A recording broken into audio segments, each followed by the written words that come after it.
Vishnudev statement দিয়েছে যে ও গীতাকে ভালোবাসে। ভালোবাসতেই পারে, ভালোবাসতেই পারে। আমার স্ত্রী একজন ভালোবাসার মতনই নারী, কিন্তু আমার স্ত্রী কি তাকে ভালোবাসে?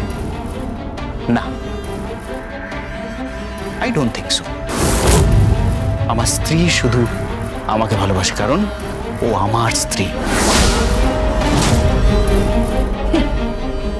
তো আপনার স্ত্রী যদি এতই ভালো হবে তাহলে সে প্রকাশ্য দিবালোকে ওখানে দাঁড়িয়ে কি করছে? হ্যাঁ, ও আপনার পাশে নেই কেন?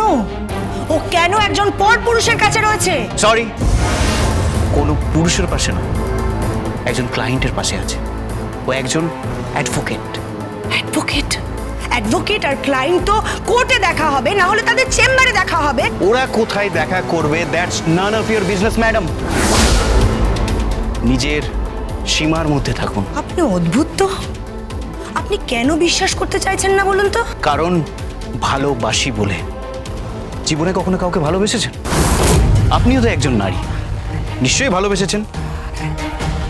তাহলে আপনিও তো বুঝতে পারবেন কাকে ভালোবাসা বলে। যাকে ভালোবাসি তাকে অবিশ্বাস করার কোনো কারণ নেই, আর যদি অবিশ্বাস মনে আসে তাহলে ভালোবাসার কোনো কারণ নেই। Hope you understand, you better understand.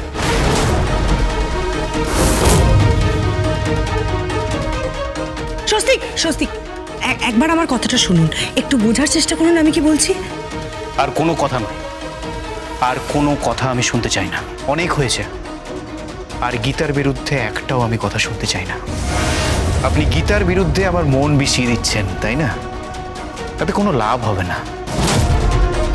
In future আপনি আমার বাড়িতে আসবেন না, আপনাকে অনুরোধ করছি। এই একটু আগে আপনি বললেন না অ্যাডভোকেট আর ক্লায়েন্ট হয়তো কোর্টে দেখা করবে বা চেম্বারে দেখা করবে। আপনার অ্যাডভোকেট অগ্নিজিৎ মুখার্জি, তার সঙ্গে আপনি কোর্টে বা চেম্বারে দেখা করবেন, আমার বাড়িতে নয়।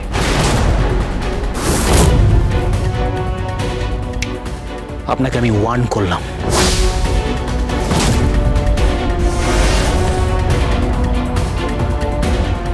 আপনি বোধহয় শুনতে পাননি, তাই না? নাকি সিকিউরিটিকে ডাকবো? স্বস্তিক! আপনি মৈত্রীকে চেনেন না। চিনি, এমন একজন মহিলা যে অন্য মহিলাকে অনুসরণ করে, তার সম্পর্কে কুৎসা করে। সে কখনো ভালো হতে পারে না। যে অন্যের সঙ্গে তৃতীয় ব্যক্তির কুৎসা করে সে কখনোই ভালো হতে পারে না। Good bye.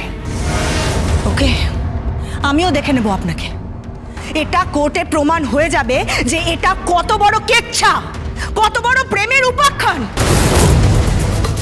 মিউজিক ইন্ডাস্ট্রিতে বদনাম করে দেবো আমি।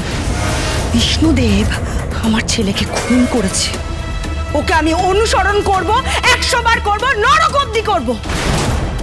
গীতা LLB সোম থেকে রবি প্রতিদিন সন্ধ্যে 6:30টায় স্টার জলসায় ও জিও হটস্টারে।